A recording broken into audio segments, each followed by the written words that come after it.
Halo, assalamualaikum warahmatullahi wabarakatuh. Ketemu lagi dengan saya Apoteker Dwi Chandra. Di sini ada anak magang dari mana? Dari Poltekkes Putra Indonesia Malang. Poltekkes Putra Indonesia Malang. Di mana itu tempatnya?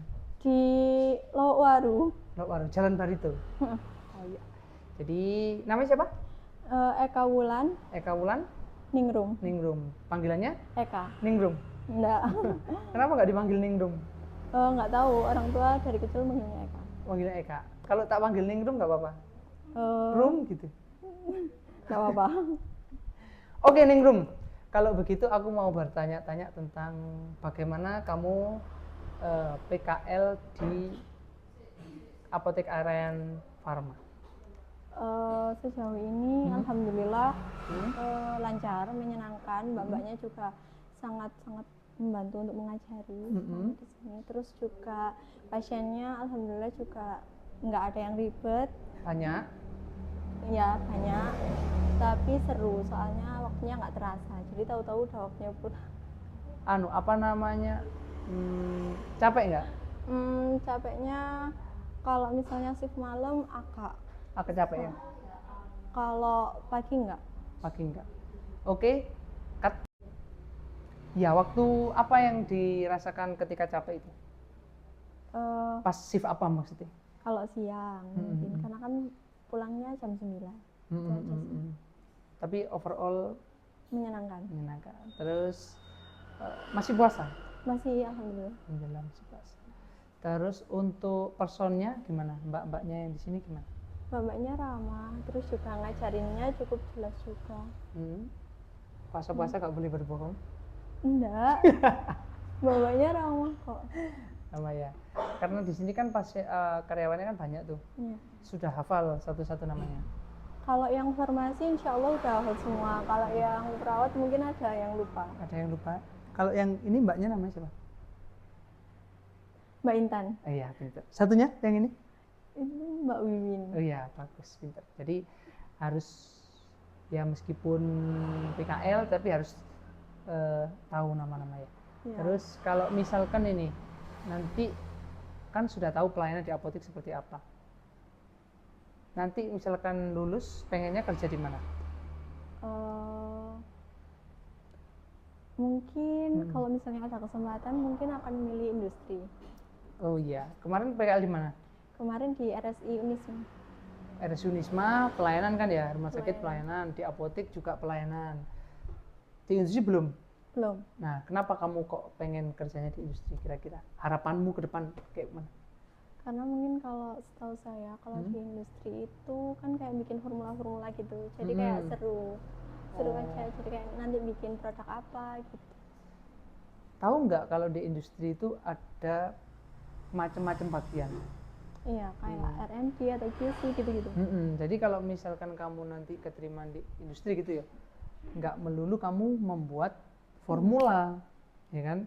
Bisa jadi kamu nanti ditempatkan di produksi, terus bisa jadi kamu ditempatkan di QC, bisa jadi kalau misalkan bikin formula-formula di R&D, bisa jadi kamu nanti administrasi di QA juga bisa. Nah itu tapi tergantung penempatannya. Harapanmu nanti pengennya di mana? Antara QC, QA, R&D maupun produksi? Kayaknya yang paling gampang gimana? Yang paling gampang kira-kira di mana menurutmu? Tapi sudah ada gambaran nggak di industri nanti kerjanya seperti apa? Belum. Oke, tak kasih gambaran sedikit. Jadi nanti kalau di industri, kalau misalkan kamu di bagian produksi, itu kamu nanti biasanya itu sebagai supervisor atau penanggung jawab di sebagian produksi. Misalkan ada operator misalkan kapsul nih. Nah jadi kamu nanti yang pegang batch record. Tahu nggak batch record itu apa? Enggak. Jadi batch record itu adalah semacam dokumen yang dipakai dari bahan itu mau diracik menjadi kapsul sampai selesai di bagian produksi. Itu namanya batch record. Nah nanti kamu cuma ngecek tentang kalau misalkan di pencampuran nanti bahan-bahan apa yang dicampur, nanti kamu cek tanda tangan. Wah itu enak itu Pak. Enak itu ya. Terus kalau misalkan di QC Misalkan kamu harus ngecek, misalkan uji mutu sediaan, misalkan tablet, ya ada kekerasan, ada waktu hancur, ada kerapuhan. Nah itu kamu ngecek satu-satu. Bahkan tutup botol kemasan itu kamu yang ngecek.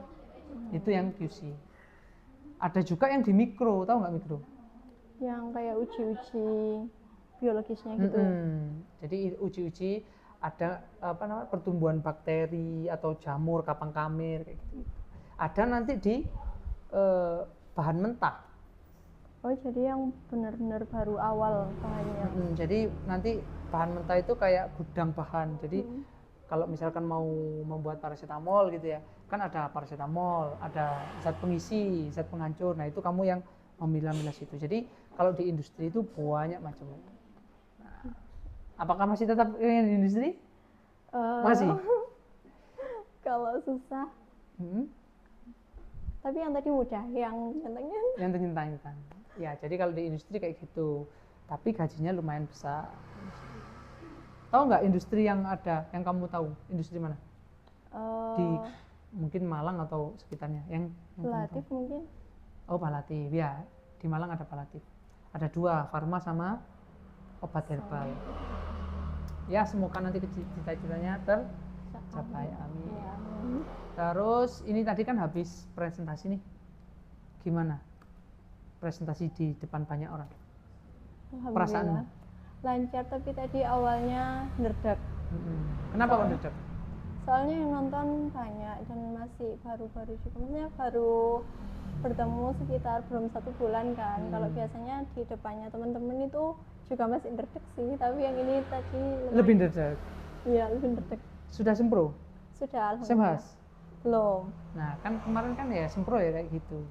Jadi kenapa kok harus ada presentasi di akhir kalian PKL atau magang gitu ya? Ya karena biar sama-sama tahu, sama-sama punya ilmu bahwa teman-teman di sini ini loh ada teorinya tentang misalkan batuk, obat terapinya batuk itu seperti apa, macam-macam batuk terapinya seperti apa, terapi farmakologinya seperti apa, terapi non farmakologinya seperti apa. Berapa menit kameramen? Capek aku ngomong. 7 menit sekarang. Oke, harapan nih Eka kepada apotek ini apa? Harapan ke depan? Semoga apoteknya ramai terus. Amin. Terus ya itu semoga pasiennya juga enggak rewel. Enggak rewel. Emang ada kasus? Enggak. Ada beberapa kasus? Enggak sih. Maksudnya pasien, masa enggak ada? Ada lah. Dari segitu banyaknya pasien masa enggak ada? Ada lah. Pasti ada. Contohnya kayak gimana? Kayak rewel-rewel mungkin kecil itu. Kayak harusnya kan antibiotik itu nggak bisa ya di sini, nggak bisa dijual secara bebas. Nah itu mungkin beliaunya agak ngeyel kayak pakai antibiotik ini tuh sembuh gitu buat sakit gigi waktu itu. Terus kayak mbak-mbaknya menjelaskan kalau misalnya sakit gigi, kalau bengkak ataupun nyeri itu bisa pakai ini aja dulu. Iya pintar. Di sini kan juga ada dokter. Iya. Nanti diarahkan ke dokter. Iya. Ya pintar. Jadi ya memang kita harus mengedukasi ya kan. Edukasi pasien itu gak gampang, apalagi pasien dengan istilahnya mindset yang kaku, istilahnya apa ya? Pemikirannya yang kolot, gak bisa dikasih tahu. Tapi kita harus mengedukasi dengan baik karena kalau misalkan nanti gontok-gontokan ya nanti kita juga gimana gitu. Tapi nggak apa-apa, overall insya Allah semua beres.